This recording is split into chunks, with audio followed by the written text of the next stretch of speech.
প্রিয় দর্শক, আপনাদের সবাইকে সাদর আমন্ত্রণ জানাচ্ছি মিল্ক ভিটার ঝটপট ইফতারের সঙ্গে আছি আমি রাহিমা সুলতানা রিতা। আশা করি আপনারা ভালো আছেন।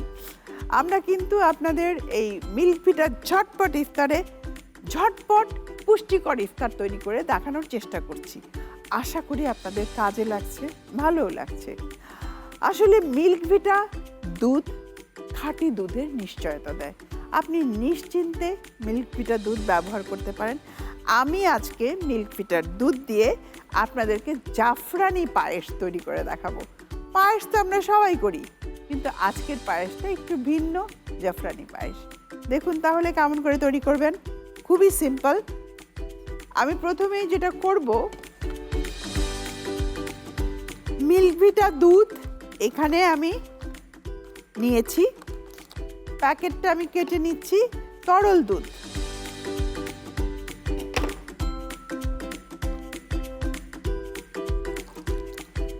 আপনি আপনার পছন্দ মতো নিতে পারেন। আমি এখানে হাফ লিটার নেন, 1 লিটার নেন, আপনি এখন যতটুকু তৈরি করবেন ঠিক ততটুকু নিতে পারেন। আমি প্রথমে যেটা করব, একসাথে সব, বিশেষ করে চাল এবং দুধ, আমি দুধের মধ্যেই চালটাকে দিয়ে দিলাম। তারপর আমি এখানে আগুন দেব।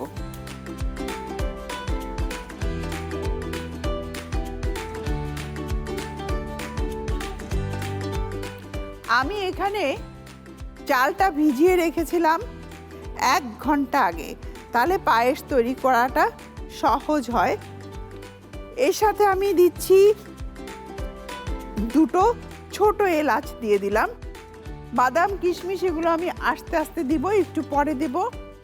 হতে হতে আমি আপনাদের একটা সিম্পল জিনিস বানানো শিখিয়ে দেব আজকে। মাওয়া, আমার মাওয়া লাগবে একটু, যে আমরা যখন বাজার থেকে কিনি সেটা অ্যাকচুয়ালি খুব যে একটা স্বাস্থ্যকর হয় তা না। আমি নিজে দেখেছি মাওয়ার পাশে মাছি একদম ভনভন ভনভন করছে, দেখে তো খুবই খারাপ লাগলো আমার। তখন আমার মনে হলো যে না, মাওয়া আমি বাড়িতেই তৈরি করব। মিল্ক ভিটা ফুল ক্রিম পাউডার মিল্ক যেটা, সেটা আপনি নিয়ে নেবেন।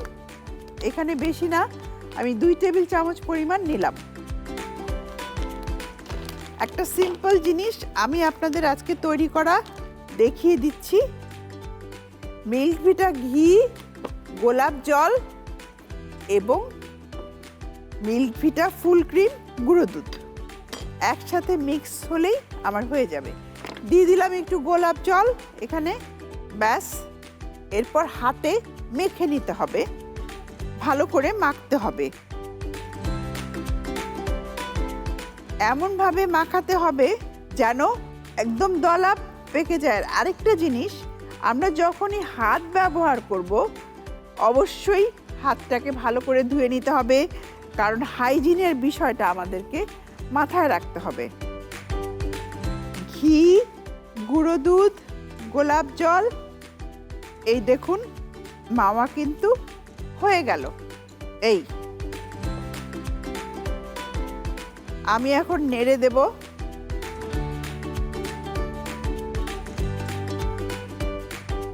ঘন না হওয়া পর্যন্ত একটু নাড়তে হবে। আমি নেড়ে দিচ্ছি। চালটা প্রায় সেদ্ধ সেদ্ধ হয়ে এসেছে। আমি এখন চিনি দিয়ে দিচ্ছি এর মধ্যে। এবার গোলাপ জলে ভেজানো জাফরান দিয়ে দিচ্ছি।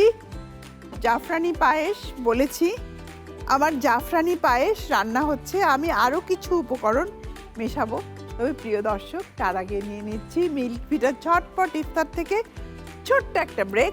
আমাদের সঙ্গেই থাকুন।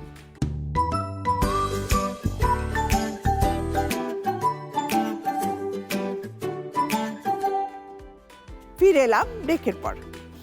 চলছে রান্না জাফরানি পায়েস। ইফতারের সময় এই ধরনের দুধ জাতীয় খাবার যদি আমাদের একটা রেসিপি থাকে তাহলে খুবই ভালো হয়। এবার আমি একটু বাদামগুলো কেটে নিচ্ছি। এখানে বাদাম, কিশমিশ,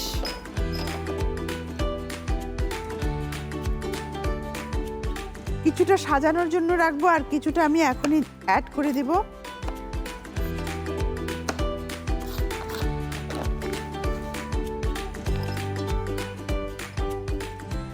আমি দিয়ে দিলাম।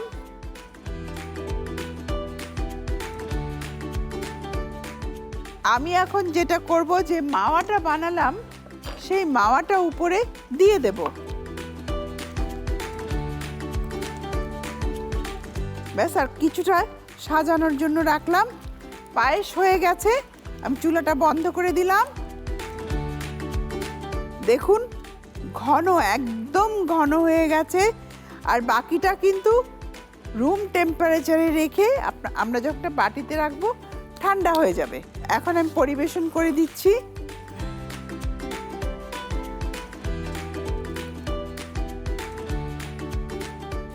এরপর যেটা করব, একটু মাওয়া উপরে দিয়ে দিলাম। আপনারা চাইলে চেরিও দিতে পারেন, এটা সম্পূর্ণ নির্ভর করছে আপনার বাড়িতে কি আছে কি নেই তার উপর। আমার কিচেনে চেরি আছে, আমি চেরি ফল দিয়ে দিচ্ছি। একটু কেটে দিলে ভালো হবে, আমি কেটেই দিচ্ছি।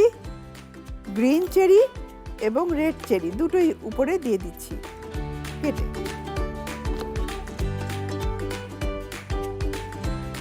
সাজানোটা সম্পূর্ণ নিজের কাছে, আপনি আপনার পছন্দ মতো করে সাজিয়ে দিতে পারেন।